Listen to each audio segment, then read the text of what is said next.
ഈശോ മിശിഹായിക്ക് സ്തുതിയായിരിക്കട്ടെ. അപൂർവമായ ഒരു രോഗത്തെക്കുറിച്ച് ഈയിടെ വായിക്കാനിടയായി.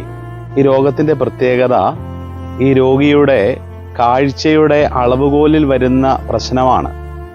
നമ്മുടെ കണ്ണിനൊക്കെ ഓരോ കാഴ്ചയ്ക്കും നമുക്കൊരു അളവുകോലുണ്ട്.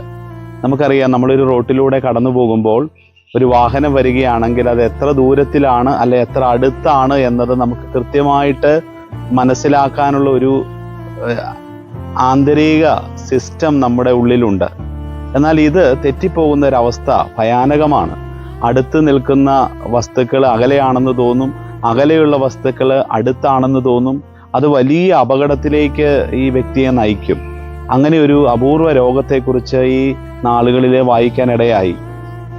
വാഹനങ്ങളൊക്കെ കടന്നു പോകുമ്പോൾ തൊട്ടടുത്ത് വാഹനം എത്തിയാൽ പോലും ചിലപ്പോൾ ഈ രോഗി വിചാരിക്കുന്നത് അത് ഒരുപാട് ദൂരെ അകലെയാണ് എന്നാണ്. ആ വാഹനം വന്ന് അയാളെ ഇടിക്കുന്നു, അപകടത്തിലാകുന്നു.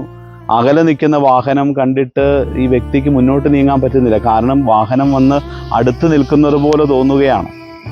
പ്രിയപ്പെട്ടവരെ, ഈ രോഗത്തെക്കുറിച്ച് വായിച്ചപ്പോൾ എൻ്റെ മനസ്സിൽ തോന്നിയൊരു ചിന്ത ഇങ്ങനെയാണ്: നമ്മുടെയൊക്കെ ജീവിതത്തിൽ തൊട്ട് അടുത്ത് നിൽക്കേണ്ടതും പ്രാധാന്യം കൊടുക്കേണ്ടതും മുൻനിരയിൽ വയ്ക്കേണ്ടതുമായ ഒരുപാട് കാര്യങ്ങളുണ്ട്.